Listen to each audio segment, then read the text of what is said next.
All right, back in the basement again today. I want to give you guys an overview of how my meet went. A couple of weeks ago, the USAPL Rhode Island Peak Performance Meet at Top Strength in Johnston or Pawtucket, Rhode Island. Gotta love the bucket if you're from this area. I want to give you this update because I finally posted my meet footage yesterday, and I'm not talking about OnlyFans or anything like that. My actual competition lifts, and I've been waiting to post them. It's been about 3 weeks. Waiting to post them because I actually paid for the first time for professional video and photos to be taken. And I learned my lesson that I will not be paying for those again, or at least I will be vetting the people a little bit better. I was severely disappointed in the results that I got. I was honestly just looking for clean, normal footage of my attempts so I could take those and analyze those and get some good stuff to repurpose. Instead, what I got was some vertical film stuff that might have been good for a low budget TikToker. And it was just not worth the money, and I'm sorry that I waited, but I didn't want to burden myself or anyone else with having to come and record me. And I thought, hey, this guy's going to be a professional. He's filming it for the whole meet. The meet director set it up. Waste of $150 in my opinion, and 3 weeks of my time. I will, however, probably be showing some clips from that or some clips from the live stream that they actually did provide, which unfortunately they did not have our deadlift session up for some reason, as well as maybe some camera, cell phone footage from my wife who was there cheering me on. So I appreciate her coming and do that. But I'll just probably show you the hodgepodge of stuff as I talk throughout the course of this video. So some things in general. Let me address some of the questions that I got on the meet. I'll talk about the meet itself and just talk about what my plans are going forward. So number one, the meet actually, I thought we had a pretty good plan going into it. As you guys probably know, I'm working with Mike T from RTS. And the plan for me in this purpose was to get a meet in before doing Raw Nationals, which is in September. So about 5 months out now from the point of this video being made. And I wanted to do that just because I haven't competed in about a year. I also wanted to do that because I understand from a coaching perspective, it probably helps to go through a actual meet prep and a meet itself in order to learn the most about your lifter. So I knew that this was going to have some growing pains in it. Some people assume that I might be mad at him or upset with my coaching or potentially quit coaching and go back to Evolve AI or Juggernaut AI because I seem to be having a lot of success there. Well, I did, and I do believe I'll have a lot of success with RTS. But again, I understand that it takes some time to get up and running. You guys forget maybe that I ran Juggernaut for well over a year, so I had a lot of experience running it, and it took some time to really hit its stride, and I understand that coaching will as well. And going into this, Mike and I think I had a very good plan put together based off how my training had been going, based off some of the strong points and maybe some of the inconsistencies of training. I thought we had a very well put together plan on how my meet day should go. And if all things went really well, there was a potential there to hit some lift PRs and even an all-time total PR. However, that cannot happen when you miss lifts, which I will talk about in this video. Generally speaking, the plan for me, I thought, was a good one, and it could potentially lead to some great PRs. I also understood that if the day did not go as planned, I would probably still be at a total that I was happy with, meaning around 1,500 pounds, which for me is kind of my Mendoza line, if you will. And that's where I see myself. Even if I don't have a good day, I believe I should be able to put together a 1,500 pound total. That was not the case for this particular meet, which is why I consider it one of the worst meets that I've had, just because of where my expectations were, where my training was, and where the plan was put together. Things should have gone better for me. That brings the question, what went wrong? What happened? I got people asking, like, were you feeling okay? Did you cut weight? I did not do any of those things. In fact, I felt pretty good respectively going into this meet. I say that only because I wasn't feeling the best necessarily physically, which does tend to happen to me for every meet. So I was dealing with that as I'm accustomed to by this point. I think this was like my 14th powerlifting meet that I've done. However, the day of the meet, as the meet went on, my voice started to go. In fact, the next couple of days after the meet, I did develop quite a heavy sickness where I felt like garbage for a couple of days. It just happens being a father of two with little kids running around and them playing with other little kids. You get sick all the time. There's always sickness going in and out. Unfortunately for me, it did kind of line up with my meet. So that could have been a reason why. But I don't want to use that as an excuse, and I'll talk about that in a second. In terms of my body weight, I weighed in at just under 214 pounds, so like 96.9 kilos for the 100 kg class. So I had about 6 more pounds to potentially have on me for my meet. And that might not sound like a lot of weight in terms of my overall body weight, say, hey, you seem a little bit skinnier than normal. And to be honest, if I take a look at the meet I did last year, I weighed 214 pounds. So it was just the same amount. So that's a comfortable weight for me to train and still hit a respective total in my opinion. It does, however, tell me that my scale is off because I've been weighing in consistently for the past 6 to 8 months, right around 215 to 217 pounds. So it might be a pound or two heavy. I have been trying to increase my calories steadily over the past couple of months. One of the things, again, being a father of two and having kids that are very active in terms of just being crazy, as you can hear sometimes in these videos, clomping around upstairs. But also between soccer, basketball, karate, swimming, all sorts of stuff that we're always doing, I'm on the go. I'm burning a lot more calories than I probably think I am. Plus, I'm riding the Peloton every day still and doing some other things. So it's just one of those things that I probably should be eating more, controlling my weight or activity, and that's something that I'm going to take going forward. But again, overall, I felt good going into the meet. I thought we had a good plan in place. The problem just was execution. So for me, let's start with squats. So I opened at like 252.5 kilos or like 550 pounds or so, which was a weight that I think is a good opener.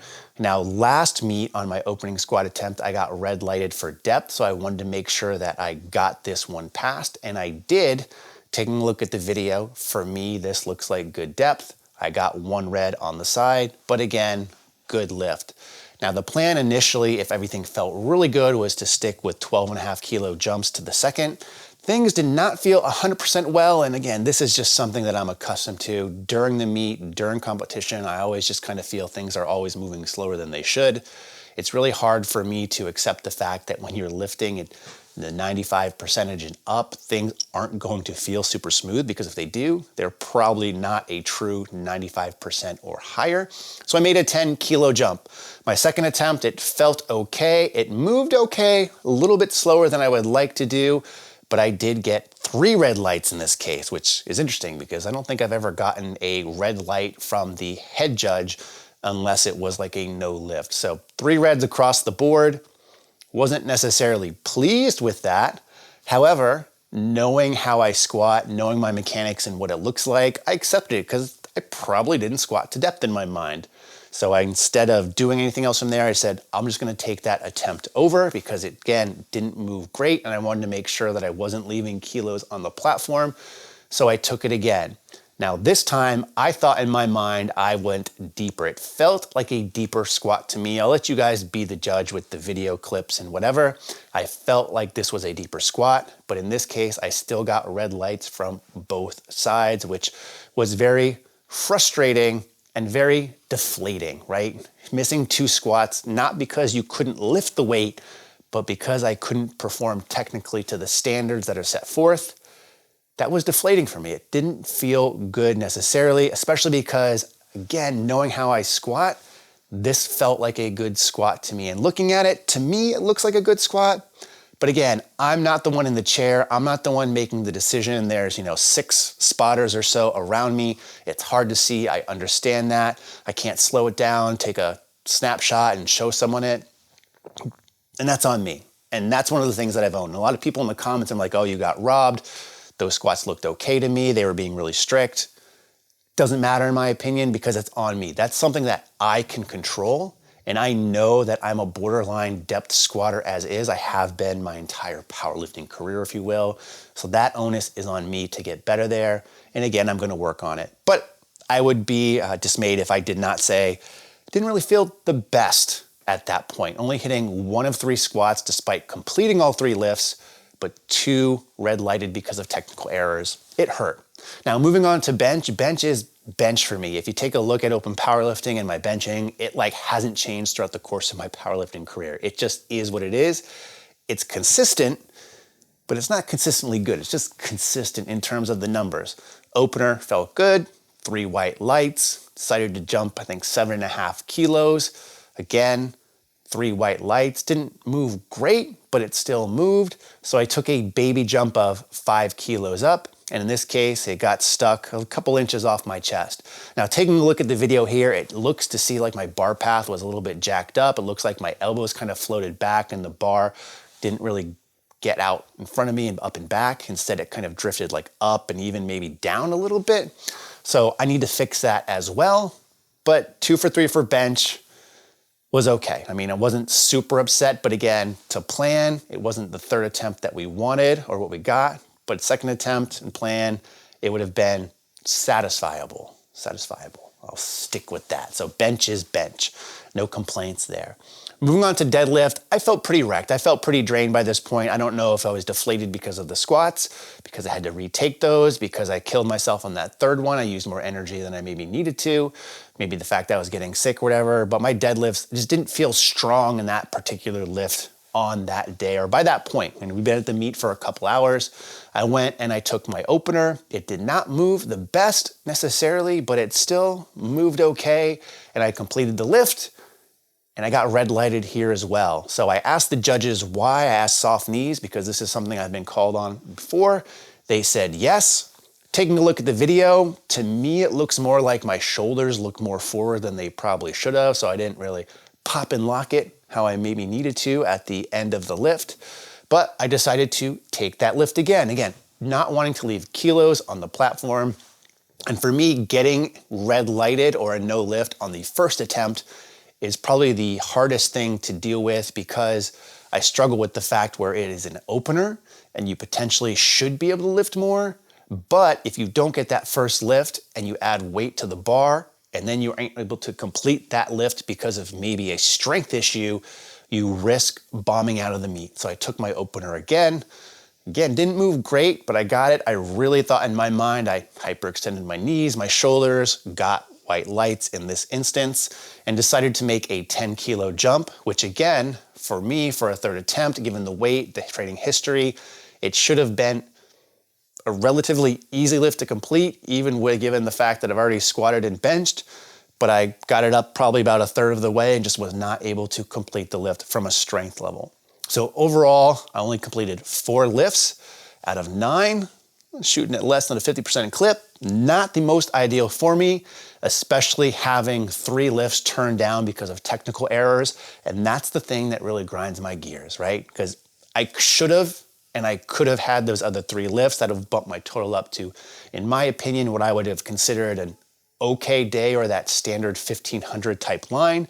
Instead, I was left with like a 1,449 pound total, which still technically qualifies me for nationals for my weight class, but it is, again, the lowest total that I've put together in about 6 or 7 years. And I just have a lot of problems with how that day went and how I executed. So that's where we stand today. I just started back up to training, back in my normal training. So after the meet, we did like a 2-week pivot through RTS, just training 3 times per week. I'm back to my 4-day per week training program. Mike and I had a little bit of a deload talking about, I should say download, not a deload. It's, I guess when you're talking to someone and telling them information and sharing information back, that could be considered a deload too. But we kind of analyzed some of the meet, how it went, the lifts, the performance, some areas of weakness that we're going to work on with our training, with our exercise selection. So I'm excited about that. And I'm really excited to get back and train again, because I know I can do better and I will do better. And I've been using kind of the silver lining of, I did so bad in this meet that my next meet is automatically going to be that much better, because there's going to be a bigger gap between the 2 levels of performance, or at least I hope. Obviously you guys will see, but that's where we stand. So back to the drawing board, another 5 months before nationals, got a lot of time to work on things, and I'm going to be using this as motivation going forward to not get those technical errors again. In fact, I've been thinking about just making a banner for myself to hang like in the rack or somewhere that I always see, and put like 3 empty lights. So they're not going to be white lights, they're not going to be red lights, basically just 3 empty circles. And that's going to kind of cue me to say, hey, I control this stuff, whether they're going to be white or red. So let's focus on that in training and get it done. I will say, however, reading the comments on the video I posted yesterday at this time, about all you guys saying, hey, you're doing great. We appreciate you sharing this. You know, you're still motivating, or I've been watching for a long time. I just want to say that really means a lot to me. And even though I come on here and I make my jokes and I do my little thing and I buy too much gym equipment and get you guys to spend too much money, I really do appreciate you guys as a community and what you've done for me over the past 15 years, 14 years or so here on YouTube. And hopefully you continue along the journey because you motivate me more than you know. So with that, let's get back to the other barbell videos and neural shots and all that other good stuff. We'll put this meet behind us, but not so far behind us where we can't use it to motivate ourselves to go forward. Thanks so much for watching. And in the meantime, as always, stay big.